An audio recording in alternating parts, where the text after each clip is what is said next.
La erosión silenciosa. Las personas rara vez se destruyen de un día para otro. Nos cuesta aceptar esa idea porque la imaginación humana está educada para reconocer las grandes tragedias. Recordamos los escándalos, las rupturas definitivas, las crisis visibles y los acontecimientos que parecen dividir una vida en un antes y un después.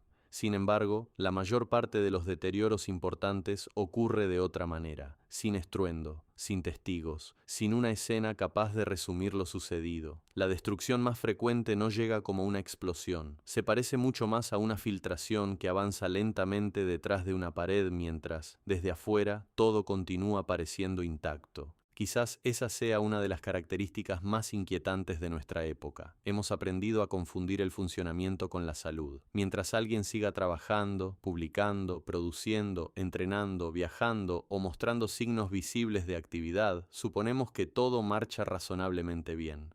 Pero el movimiento no siempre es una prueba de vitalidad. En ocasiones es exactamente lo contrario.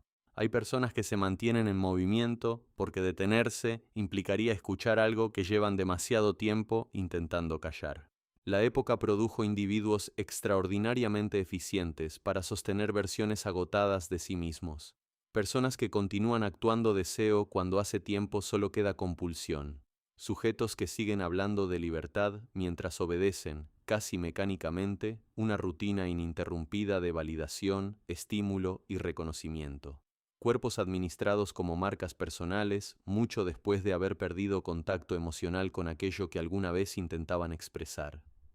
Lo más inquietante es que esa actuación sigue produciendo resultados visibles. Continúa recibiendo aprobación. Continúa siendo socialmente eficaz.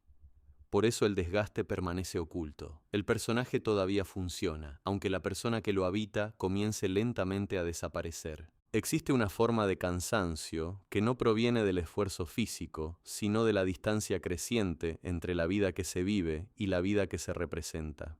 Cuanto mayor es esa distancia, mayor energía necesita el individuo para sostener la ilusión de continuidad. Lo que antes surgía con naturalidad empieza a requerir administración. La espontaneidad se convierte en estrategia. La alegría necesita planificación. Incluso el entusiasmo comienza a parecer una obligación. Poco a poco, vivir deja de ser una experiencia y pasa a convertirse en una tarea de mantenimiento. Por eso la erosión contemporánea rara vez adopta la forma de la tristeza visible. Muchas veces aparece disfrazada de hiperactividad. Más proyectos, más contenido, más entrenamientos, más viajes, más cuerpos, más opiniones, más noches, más intensidad.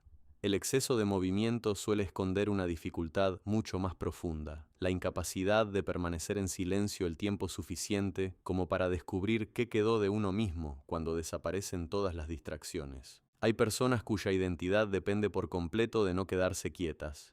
No porque disfruten especialmente del movimiento, sino porque sospechan que, detrás de él, las espera una conversación demasiado incómoda consigo mismas. Mientras algo ocurra, mientras exista una nueva historia, un nuevo proyecto o una nueva intensidad, el vacío permanece ocupado. El problema es que ningún movimiento logra eliminarlo.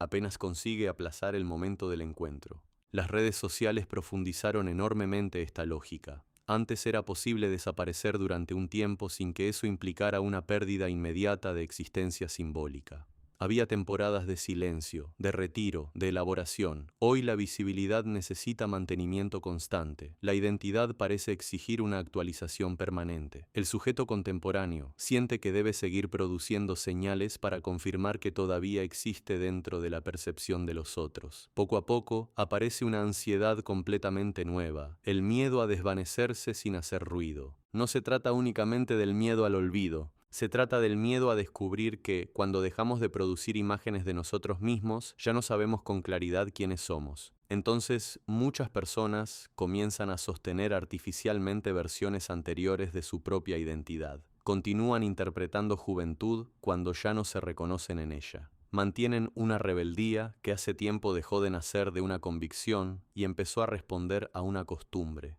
Repiten gestos de libertad que ya no producen ninguna sensación de libertad. El personaje sigue ocupando el escenario mucho después de que el actor perdió interés en la obra. Pero retirarse resulta extraordinariamente difícil, porque abandonar una identidad no implica únicamente cambiar. También obliga a aceptar cuánto tiempo fue invertido en construir algo que quizá nunca terminó de sentirse propio.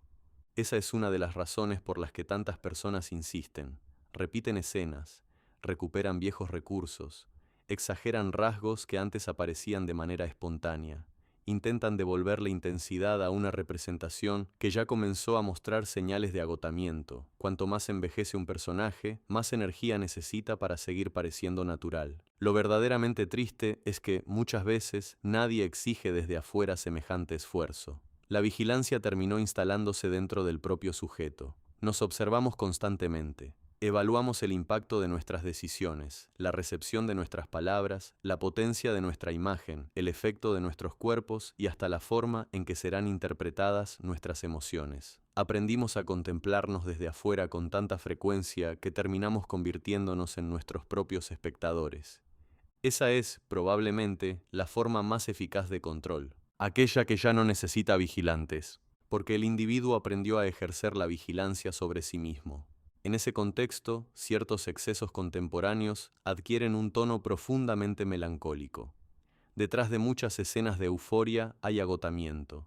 Detrás de determinadas demostraciones de libertad hay miedo. Detrás de la hiperexposición suele esconderse el terror a dejar de ser percibido. Pero como la cultura recompensa visualmente el movimiento permanente, el desgaste consigue pasar inadvertido durante mucho tiempo. Las imágenes siguen transmitiendo intensidad incluso cuando la experiencia interior comienza lentamente a vaciarse, y ningún vacío permanece silencioso para siempre. Llega un momento en que la distancia entre la identidad exhibida y la experiencia real comienza a hacerse sentir. No siempre aparece bajo la forma de una crisis espectacular. A veces se manifiesta como una irritabilidad constante, como una sensación difusa de impostura, como una necesidad cada vez mayor de validación, como un cansancio que el descanso ya no consigue aliviar, como la dificultad creciente para disfrutar de cualquier experiencia que no produzca un estímulo extraordinario. La persona continúa funcionando, pero dejó de sentirse presente dentro de su propia vida. Esa es quizás la forma más sofisticada del deterioro contemporáneo. No dejar de existir, seguir existiendo cada vez un poco menos. Por eso ciertas presencias producen un efecto tan perturbador. Personas que parecen haber abandonado la obligación de demostrar continuamente quiénes son. Individuos capaces de sostener el silencio sin transformarlo inmediatamente en contenido. Vidas que ya no necesitan convertir cada experiencia en una prueba de intensidad. Frente a ellas, muchos personajes revelan involuntariamente el peso enorme que llevan sobre los hombros. Porque el verdadero problema nunca fue la falsedad. El verdadero problema es el cansancio. El cansancio de interpretar una vida que hace demasiado tiempo dejó de sentirse propia. Y quizá ahí se encuentre la erosión silenciosa de nuestra época. No en los grandes derrumbes que todos alcanzan a ver, sino en ese alejamiento casi imperceptible mediante el cual millones de personas continúan esforzándose desesperadamente por no desaparecer ante los demás, mientras, lentamente, comienzan a desaparecer para sí mismas.